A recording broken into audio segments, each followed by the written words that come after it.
another episode of the Uncanny Spirits Club. And I have another beer for you.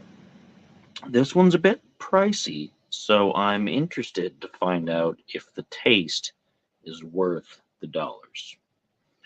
Now, this is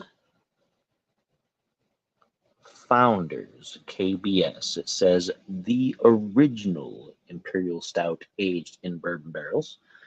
And it says it is ale brewed with chocolate and coffee, aged in oak bourbon barrels. And it is 12% alcohol per volume, so for a craft beer, that's not too bad at all. Pretty hefty. And it was bottled on January 8th of 2024, which is this year as I'm recording. I don't expect this video to be pushed all the way back to 2025, but it's always possible. You know, the way I have these all spaced out, it might be 2025 by the time you see this, but I doubt it. So we're going to give this a try. Now, what I mentioned at the beginning is the price. This comes in a 4-pack, 4 of these bottles, for $17.99. And that's a lot for a 4-pack. I mean, that's pretty high even for craft beer stuff. Craft beer stuff tends to be sometimes 13 or 15, I thought was high. And $17.99 is pretty hefty. Now, that's Ohio prices, so of course your prices may be different than mine based on taxes, restrictions, etc. But, yeah, I'm hoping it lives up to that. I'm a fan of Imperial Stouts. I'm a fan of things aged in bourbon barrels. And I'm a fan of chocolate and coffee in general. So, let's pop that open. It's got a lot of ingredients for a success here.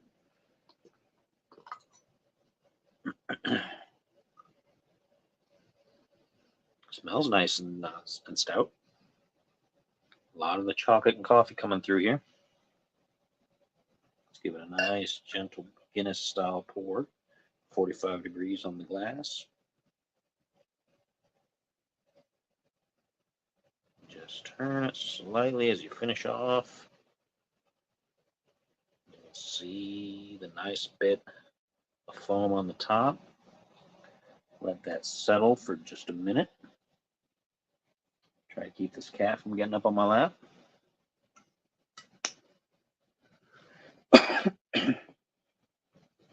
So I'm interested. It has all the ingredients of something that really could be great, but is it going to be worth $17.99? Not too long ago, I got the Blithering Idiot, which is the barley wine ale.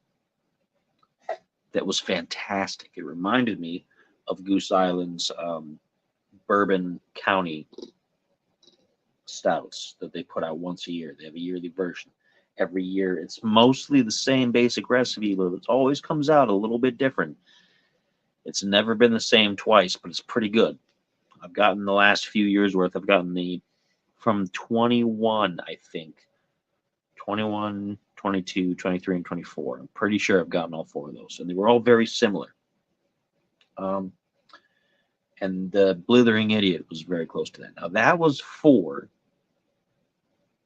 bottles for $15.99. So that was kind of expensive on its own. So we'll see how this stacks up price-wise versus taste-wise to that. It's a different style, but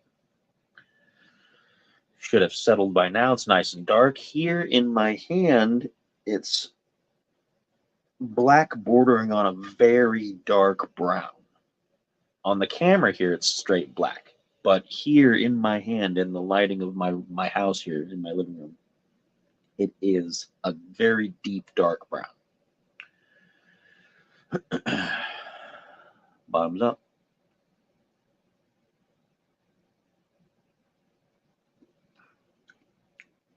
Ooh. Ooh. That is quite good. That is quite good. It's a bit sweeter than the Goose Island and the Blithering Idiot. That chocolate taste is really rich. The coffee is subtle, but it's in there. This is a very mocha kind of flavor. The chocolate and the coffee are very much mixed together into almost a singular flavor with more emphasis on the chocolate than the coffee. But very, very good.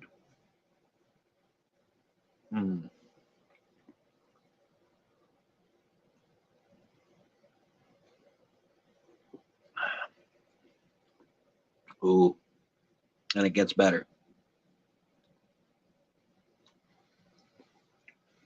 It's the difference between when you get things that are made with real chocolate versus stuff that's mostly artificial chocolate flavoring.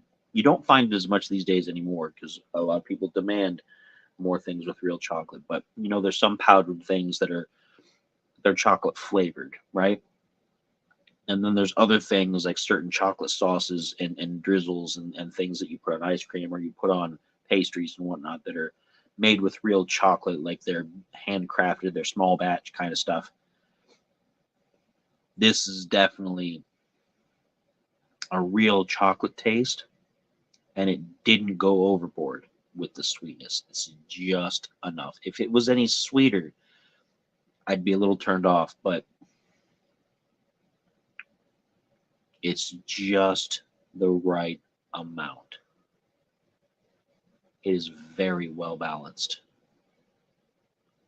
And there's a nice bit of warmth going on from the 12% alcohol by volume, and a nice tiny smidge of numbing on the tongue. Some of that's probably from the bourbon barrel, and some of it's also from the 12%. But all in all, a very well balanced package. Everything in here is working together, and I am all in for it.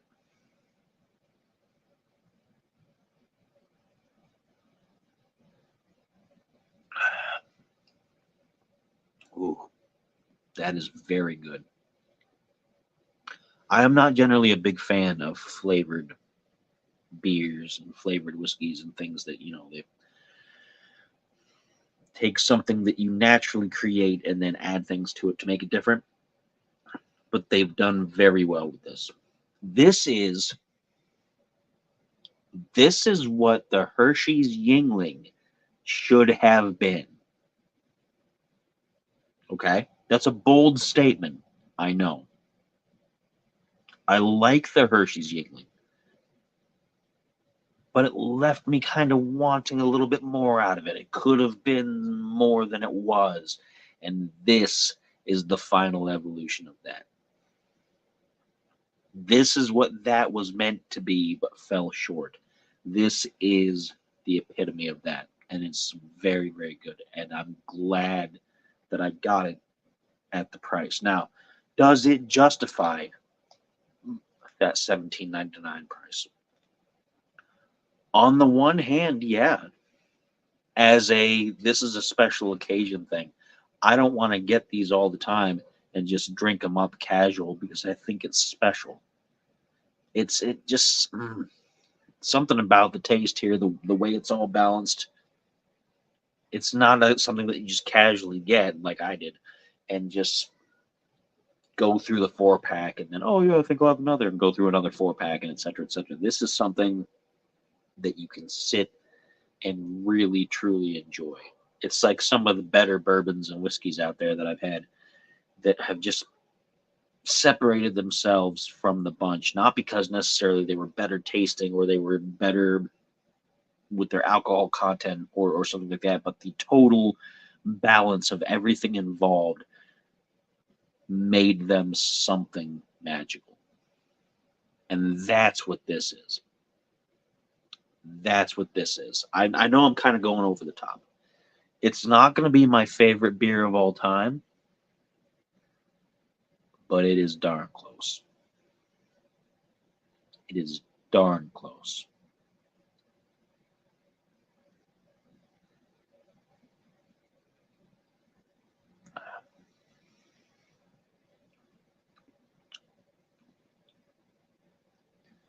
That blending of flavors,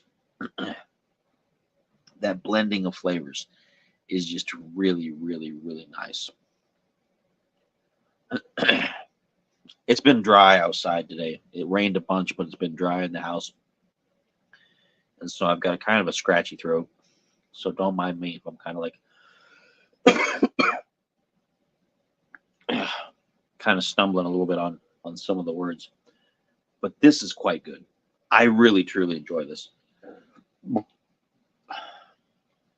Now, I said, on the one hand, the $17.99 was fair for something that's something really special that you only get once in a while. As a casual drinker, no, don't spend $18 on a 4-pack on a regular basis, even on something this good, because that's a lot of money. It's, by comparison, one of my favorite whiskeys is a rye. I've said it before. It's the Angel's Envy finished rye is what it's called. And it's finished in Caribbean rum casks. And tasting it is like eating a pumpkin roll. If you don't know what that is, it might be a regional thing. They make them here in Ohio. It's like a spice cake rolled up with a cream cheese frosting in there. Oh, it is absolutely fantastic to me. It's one of my favorite things. I've loved it ever since I was a kid. And so it's one of my favorite whiskeys of all time. But it's $95 a bottle.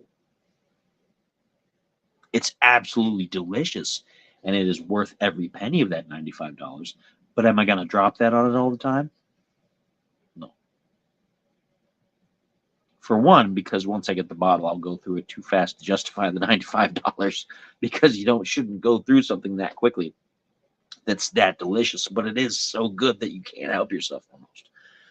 And this is in the same realm with that. Of course, $18 is different from $95, but in the realm of beer, $18 for a 4-pack is a lot of money. And I will get this again. I will most likely, as long as my grocery store keeps carrying this, I will get this again. But I'm not going to get it every week. I'm not going to get it every month. I might not even get it every year, but I will get it because it's delicious. It's fantastic. But the $18, $17.99 is something to keep it respectful. You know, like the Angel's Envy at $95 a bottle. I'm not going to buy it all the time, despite the fact that it's one of my favorites and it is absolutely delicious and worth it. It's a lot of money. And I have a lot of good things that are delicious and still pretty good for a lot less. But this is very good. This is very, very good. And if you have $17.99 that you can spend all the time on a 4-pack, by all means, I'm not going to tell you what to do with your money. It's your money. You spend it however you want. But I have to be a little bit more frugal with how I spread that around. And it's delicious. So I'm going to enjoy this. And I'm going to let you folks go. So until next time, of course, cheers.